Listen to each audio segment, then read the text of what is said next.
Des personnages cultes, il y en a un paquet. Les Simpsons, Bob l'éponge, la Reine des Neiges. Et tous ces personnages viennent de grands studios d'animation américains tels que Disney par exemple. Mais dans ce lot, on peut y ajouter un personnage, Goku.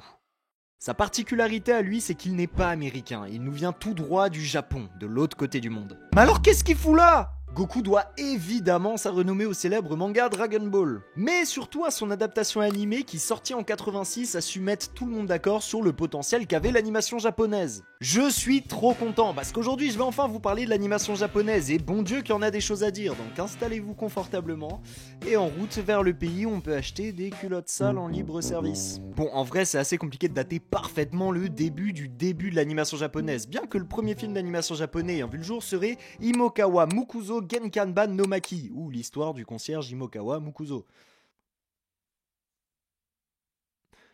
Oh, mais tu t'attendais à des images d'archives, eh bah non, sache que c'est plus ou moins un Lost Media. J'ai essayé de trouver des screens ou autres, mais à chaque fois je tombais sur une autre œuvre dont on parlera juste après. Dites-vous que j'ai même pas trouvé de synopsis, mais en revanche, ce film durait 5 minutes et aurait été réalisé par Ekoten Shimokawa, un caricaturiste politique et illustrateur le 1er janvier 1917. Donc on va partir du principe que le début de l'animation japonaise, c'est 1917. En revanche, le 30 juin de la même année, le film Namakura Gatana verra le jour, et là pour le coup, si vous vous intéressez un peu à l'animation japonaise, vous devez savoir à peu près de quoi je parle.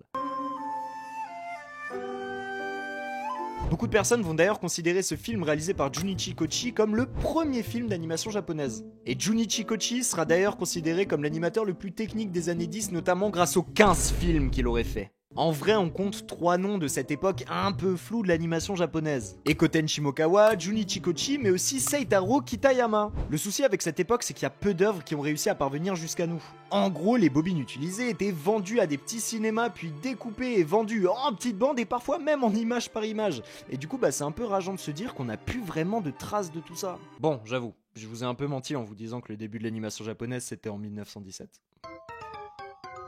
En vrai, la première trace d'animation japonaise daterait de 1907, soit 10 ans avant. C'est une animation qui aurait été retrouvée en 2005 et qui s'appellerait Katsudo Shashin.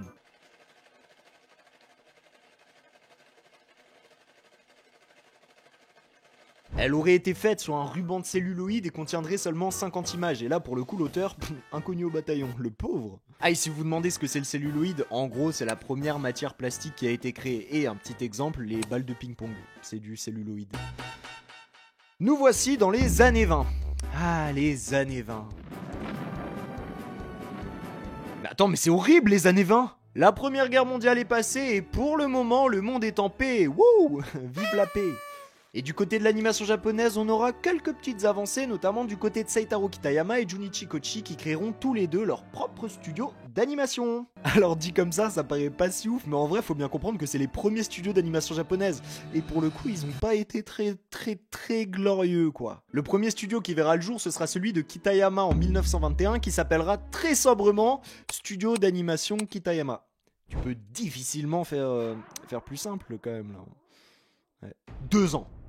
C'est la durée de vie de ce studio. Kochi créera lui le studio, et il va me falloir mes notes, Sumikazu Eiga Sosakucha en 1923. Alors, j'ai essayé de traduire le nom de ce studio, mais je suis moyen sûr que voiture Sosaku du film Junwa, ça veuille vraiment dire quelque chose. Et pour le coup, Kochi, il explose les scores. Son studio, il a tenu 7 ans, ouais. Mais alors, il faisait quoi concrètement ces deux studios ? De l'animation. Oui.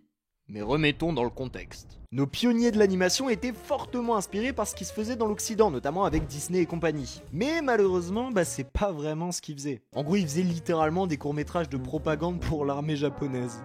Et ce sera d'ailleurs l'une des utilisations principales de l'animation japonaise à cette époque-là, faire de la propagande pour glorifier l'image de l'armée japonaise dans une époque où un conflit pourrait arriver à tout moment. On pourra par exemple citer Momotaro, le divin soldat de la mer, sorti en 1945, qui sera d'ailleurs le tout premier long métrage d'animation japonaise.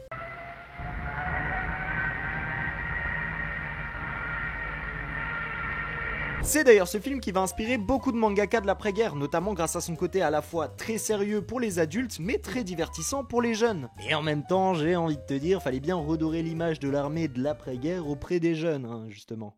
Bon, vous l'aurez compris, à ce moment-là, on est encore très loin de Dragon Ball et compagnie, mais pas de panique, on y vient. La Seconde Guerre mondiale est terminée, il est enfin temps de mettre un terme à ces animations de propagande là, sérieux. On est en 1948 quand un certain Sanae Yamamoto créa le studio Nihon Doga avec un certain Kenzo Masaoka. Je viens de me cogner et c'est trop dur à prononcer les noms japonais. À cette époque, Disney il roule sur le Japon, genre vraiment ils sont dans toutes les salles de cinéma japonaises. Et l'animation japonaise tombe plus ou moins dans l'oubli. Mais en 1956, le studio Nihon Doga se fait racheter par une entreprise de télévision et de production nommée Toei. Et là, je pense que vous voyez un peu plus de quoi on veut parler. La Toei, elle va renommer le studio en Toei Doga, tout simplement. Hop, je te donne l'info, tu la prends, cadeau. C'est en 58 que le studio sortira ce qui sera une révolution pour l'animation japonaise, et il était temps. Voici Okabe, le serpent blanc, le premier long métrage d'animation japonaise en couleur.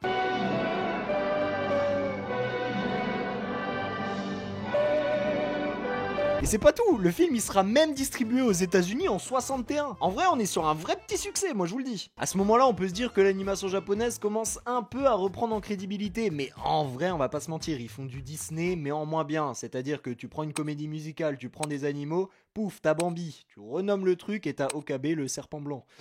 Mais bon, ça marche, donc tant mieux, on va dire. Après, la Toei, faut pas croire, ils charbonnent de fou. Faut bien comprendre que les 15 premières années de vie du studio, ils ont quand même sorti 19 films. Mais pendant les années 60, oh là là là là là là, l'arrivée des dramas. Mais alors, que se passe-t-il? En gros, les animateurs de la Toei Doga commencent à faire des grèves dignes de la SNCF parce que les conditions de travail et les salaires, c'est pas trop ça. On rappelle, 15 ans d'existence, 19 films. Après les gars, faut pas se plaindre. Mais parmi les grévistes, et c'est assez fou, on y retrouve Hayao Miyazaki. Genre, avant de faire des films ultra cultes, le mec était un gréviste. Comme quoi, croyez toujours en vos rêves. En parallèle aux grèves, il y a un mec un peu connu au Japon qui décide de créer le studio Mushi Production en 1962. Et ce mec, c'est Osamu Tezuka. Et Osamu Tezuka, si vous savez pas qui c'est un peu le boss ultime du shonen au Japon. Genre, il est considéré comme un dieu. En gros. Tezuka il est smart de fou parce que depuis 1952 il bosse sur son manga Astro le petit robot et quand il va créer son studio d'animation il va direct l'animer en 1963. Et à ce moment là Astro le petit robot c'est vraiment le top du top.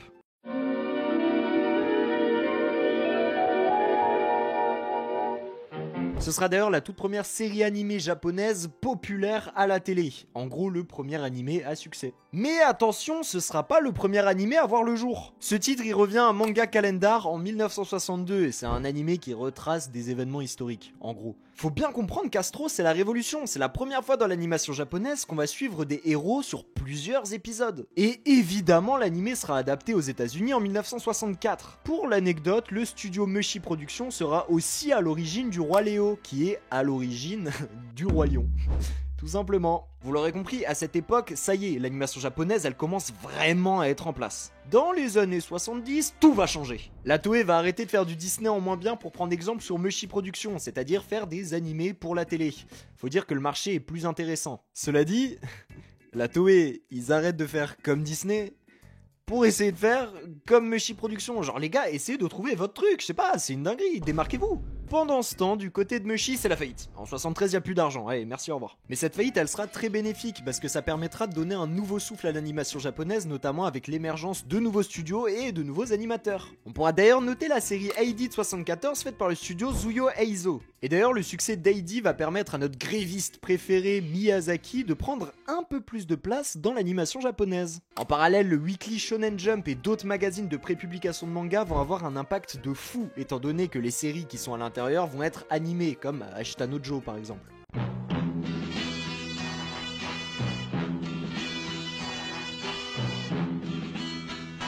Après, il y aura aussi des œuvres originales qui verront le jour, comme Yamato en 74 ou Mobile Suit Gundam en 79. Bon, les années 70, c'était des années de fou pour l'animation japonaise, et pourtant c'est loin d'être fini. 1984. Cette année-là, le studio Topcraft va diffuser Nausicaa de la Volée du Vent. C'est tout simplement le film qui permettra à Miyazaki et à Isao Takahata de fonder le mythique studio Ghibli. Là, il me faudrait une vidéo entière pour vous expliquer à quel point ce studio est légendaire. Donc, en gros, le studio Ghibli, c'est des films complètement cultes qui ont su faire le tour du monde et qui ont permis à l'animation japonaise de devenir l'un des boss majeurs du film d'animation. Et du coup, voici quelques films que le studio a réalisés. Tu mettras pause. Revenons au film Nausicaa. Le film est à l'origine des OAV ou Original Animation Video. En gros, c'est des cassettes qui sont directement vendus aux particuliers parce que généralement c'est des films qui sont beaucoup trop niches pour sortir en salle. Dans cette même période, ce qui sort en salle devient de plus en plus coûteux, ambitieux et technique. On pourra d'ailleurs noter parmi ces films le cultissime Akira qui fera partie des films les plus coûteux de l'histoire de l'animation japonaise et qui pendant une certaine période sera le film le plus rentable en termes d'animation.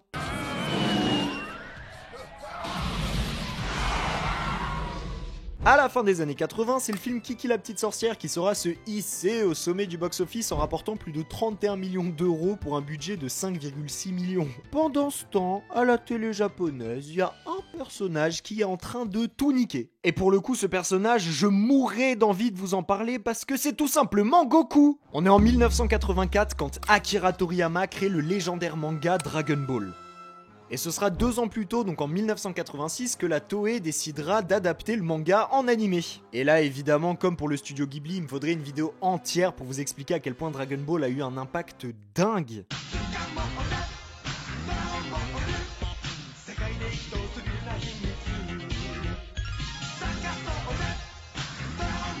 Dites-vous qu'il n'y a pas si longtemps, les Japonais ont élu Dragon Ball comme le meilleur animé de tous les temps. Et il faut bien comprendre que Dragon Ball a fait partie des animés qui ont permis à la France de devenir l'un des plus grands consommateurs dans ce domaine, notamment grâce au Club Dorothée. Et Toriyama est d'ailleurs considéré comme le papa du shonen moderne, du shonen neketsu. En gros, sans Goku, t'as pas Luffy, t'as pas Naruto, t'as pas tous les autres personnages. Bon, les années 80 c'était fun et il s'est passé plein de choses, mais alors qu'en est-il des années 90 ? Bah là tout de suite, c'est moins fun. Dans les années 90, on remarque une baisse de la qualité des animés et une baisse des budgets. En gros, dans l'animation japonaise, c'est la sauce. Heureusement, des œuvres comme Evangelion, Cowboy Bebop ou le film Ghost in the Shell vont essayer de rehausser le niveau. Mais bon, si du côté des animés c'est un peu compliqué, bah du côté des mangas c'est un peu l'âge d'or. Les années 90 marqueront l'arrivée de GTO, Slam Dunk, Sailor Moon, Yu-Gi-Oh, Pokémon, One Piece, Naruto et j'en ai forcément oublié d'autres. En vrai, on se rend pas compte de la décennie de fou pour le manga, ça n'a aucun sens. Et forcément, les mangas du début des années 90 comme Slam Dunk ou Sailor Moon auront le droit à leur adaptation animée dans la même décennie. Et les mangas de la fin des années 90 comme One Piece ou Naruto, eux vont tranquillement assurer l'arrivée de l'animation japonaise dans le 21e siècle. L'arrivée de l'animation japonaise dans le 21e siècle lui permettra de prendre une place encore plus importante dans le monde. Du côté des films d'animation, Le Voyage de Chihiro remportera l'Oscar du meilleur film d'animation en 2002.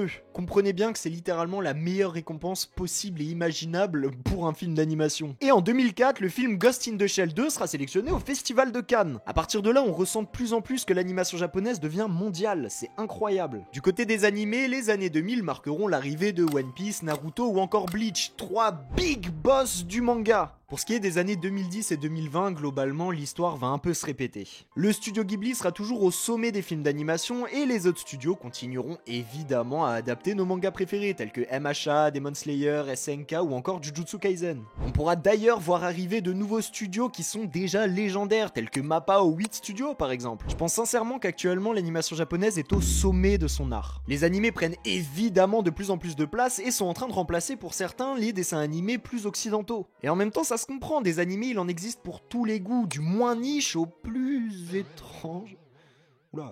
Et on va pas se mentir, la qualité d'animation est de plus en plus performante et n'a rien à envier aux studios occidentaux. C'est quand même fou de se dire qu'à la base, l'animation japonaise avait pour but de faire de la propagande, alors que maintenant c'est l'un des styles les plus consommés et variés. Cela dit, l'animation japonaise, elle parle pas vraiment aux anciennes générations qui eux auront quand même plus tendance à se tourner vers quelque chose de plus occidental, hein. Mais quand on voit le potentiel de création du Japon avec notamment Pokémon qui est la plus grande licence possible et imaginable ou encore One Piece qui est quasiment aussi vendu que Superman, on se dit que dans le futur l'animation japonaise risque de prendre une tournure encore plus énorme. Et en vrai j'ai pas peur de dire que l'animation japonaise pourrait à terme dépasser l'animation occidentale. Ou alors j'abuse un peu là, non? Je sais pas. Bon, c'est la fin de la vidéo et j'avoue que j'ai survolé quelques passages de l'animation japonaise pour vous faire un condensé des moments les plus intéressants. Et l'objectif c'était aussi de retracer l'histoire de l'animation japonaise de la manière la plus simple possible. Cela dit, j'espère que cette vidéo vous aura plu et si c'est le cas, n'hésitez pas à liker, à partager, à vous abonner, tout ça et on se dit à la prochaine pour une prochaine. Ciao ciao!